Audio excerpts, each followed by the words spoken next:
Polytechnic first इयरचा जर option form fill करत असेल तर हा व्हिडिओ तुमच्यासाठी बिलकुल स्किप करू नका. आता पॅरेंट्स आणि स्टुडंटनी जी लिस्ट बनवलेली आहे ते पॅरेंट्स स्टुडंट मला लिस्ट पाठवत आहे कमेंट बॉक्समध्ये, इंस्टाग्रामच्या पर्सनल डीएम्सवर.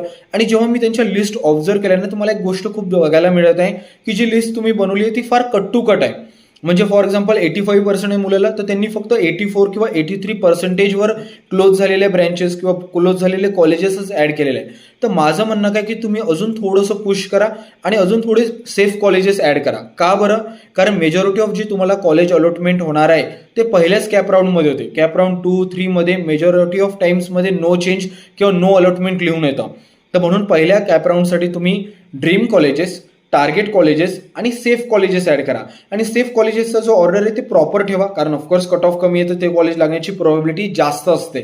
आणि आय होप तुम्हाला याच्यातून मदत होईल. आणि चॅनलवर नवीन असेल तर नक्की चॅनलला सबस्क्राईब करा.